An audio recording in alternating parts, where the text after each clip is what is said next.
Gadis ini sedang belajar, tiba-tiba ayah lari ke dalam. Sebelum pergi berbalik dan bilang sama siswa lain cepat pulang ke rumah. Melihat anak lawan, ayah tetap bawa semua keluarga keluar dari kota ini. Berjalan dengan cepat. Dia berbalik melihat langit yang tadi terang sekarang menjadi sangat gelap. Hujan sudah turun.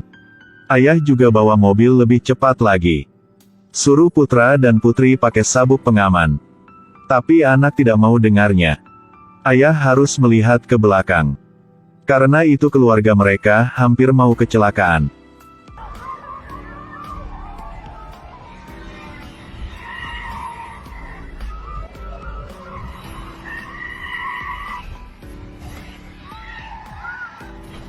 Walaupun lolos, tapi jalan sekarang ditutupi oleh 2 truk.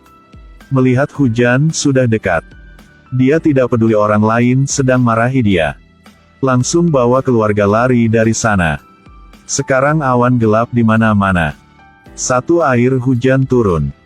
Untungnya mereka tepat waktu masuk ke dalam ruang bawah tanah. Jika telat mereka bisa mati.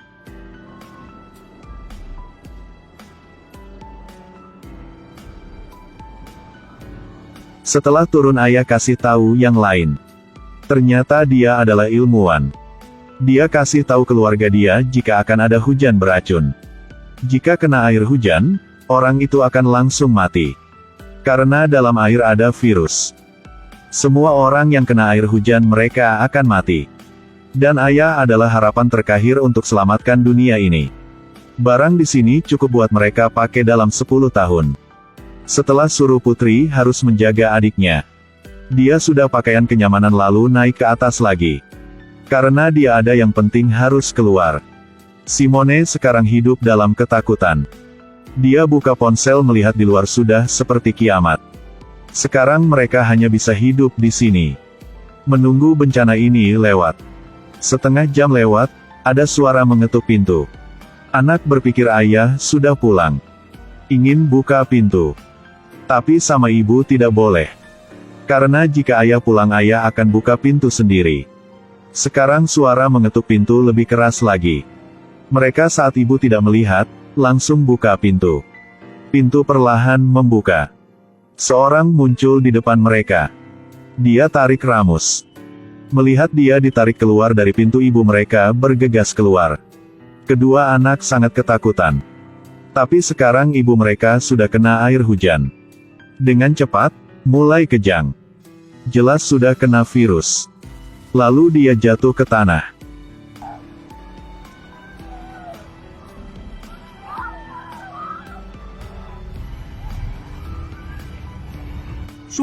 Kedua anak tidak punya pilihan selain tutup pintu kembali.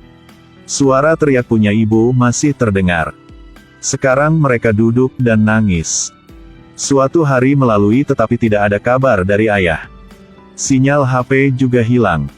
Terowongan ini menjadi tempat tinggal satu-satu buat mereka. Kebetulan adalah kandang kurung mereka. Berapa hari kemudian mereka melihat ternyata ada banyak ruang bawah tanah seperti mereka.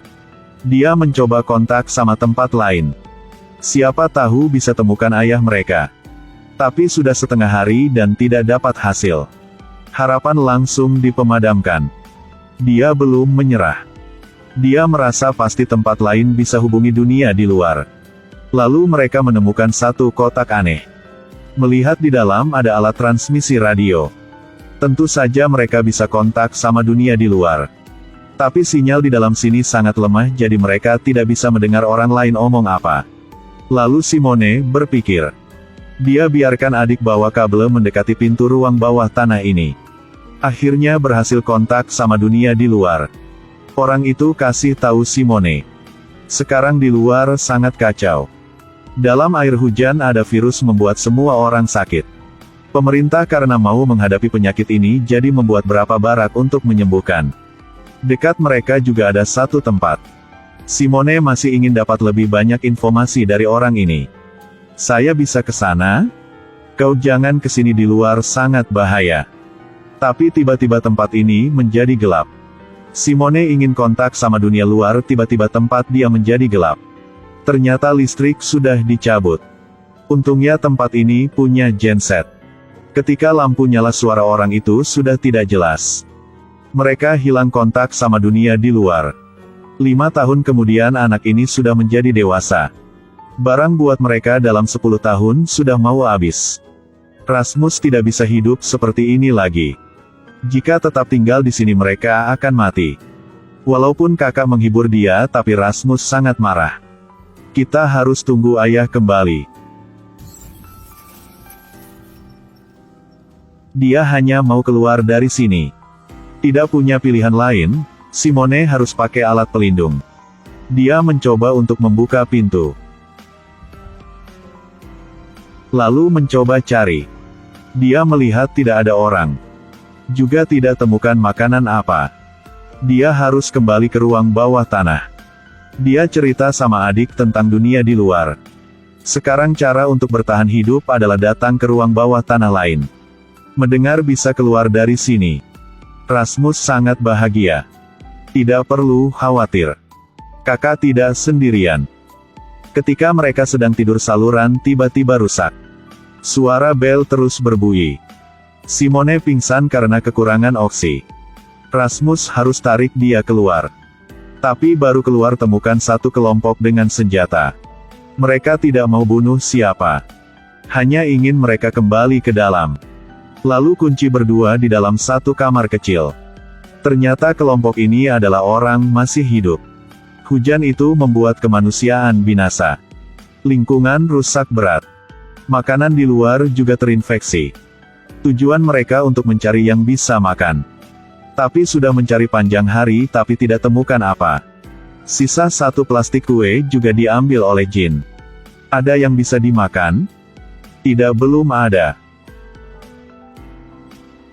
Sekarang Rasmus di kamar samping mulai marah. Dia berpikir mereka kemari karena kakak dia. Mulai keras sama Simone. Walaupun dia sedih tapi dia tidak mau marahi adiknya. Melihat orang itu mau pergi tapi tidak mau lepaskan mereka. Walaupun mereka mohon padanya tapi kelompok itu tidak peduli. Simone menulis kemungkinan ada tempat punya makanan. Lalu kasih mereka melihat peta. Tapi ketika mereka ingin melihat lebih jelas, Simone mundur ke belakang. Bahkan hancurkan iPad. Lalu tunjukkan kepala dia. Untuk menancam mereka. Jika mau cari makan harus lepaskan mereka. Demi makanan pemimpin harus lepaskan mereka berdua. Dengan bantuan dari Simone, antar mereka ke ruang bawah tanah lain. Ini adalah matahari.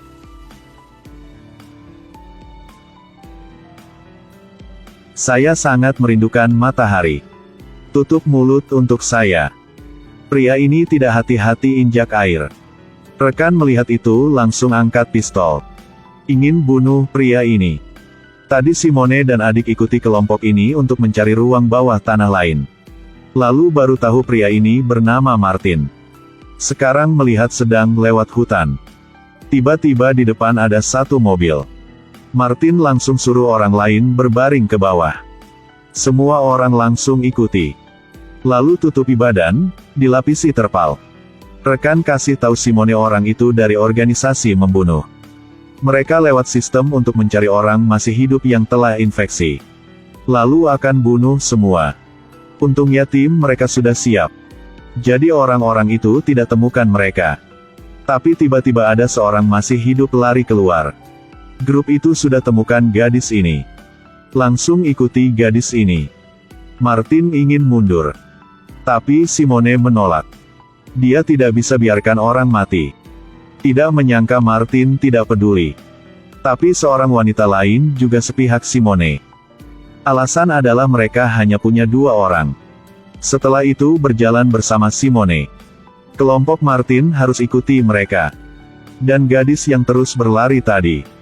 Lewat satu sungai kecil dia terlalu percaya diri. Ingin melompat lewat situ. Akhirnya jatuh ke sungai. Ketika dia akan dibunuh kelompok Martin muncul. Habis 2 pembersih. Melihat orang ini sedang terus bergerak di lumpur. Mereka tidak ingin selamatkan gadis itu. Karena tidak jauh dari sana ada mayat hewan. Ini membuktikan virus masih ada. Sangat sulit gadis itu baru bisa naik ke atas. Tapi Martin angkatin senjata. lalu bunuh ke arahnya. Ini adalah dunia yang kejam. Bisa hidup adalah hal penting. Simone dan adik ketakutan. Mendengar Martin jelasin. Mereka tidak bisa omong apa. Dan Rasmus mulai tertarik dengan Beatrice. Terus bicara dengannya dan tidak melihat jalan. Tiba-tiba masukin kaki ke dalam lumpur. Suasana menjadi tegang. Martin angkat senjata ingin bunuhnya. Simone melihat itu langsung hentikan orang ini. Akhirnya Beatrice bantu Rasmus buka sepatu. Melihat air belum kena kaki dia. Tambah ada kabar baik dari orang lain. Dan bilang sudah temukan ruang bawah tanah baru. Sekarang mereka baru lolos dari kematian. Pergi ke depan ruang bawah tanah. Simone melihat di kelilingnya. Menggunakan tangan untuk buka pintu. Walaupun dia ingin tahu kenapa dia bisa membukanya. Tapi menghadapi orang ingin bunuh adik dia. Dia malas jelasin sama pria ini. Melihat barang di dalam, mereka sangat bahagia. Melihat makanan ini. Semua orang bersemangat. Ketika Simone mencari listrik di sini untuk menyalakan lampu. Dia melihat ada satu ponsel sedang dicas. Dan layar ada foto dia dan adik. Sekarang dia baru tahu ini adalah HP ayah dia.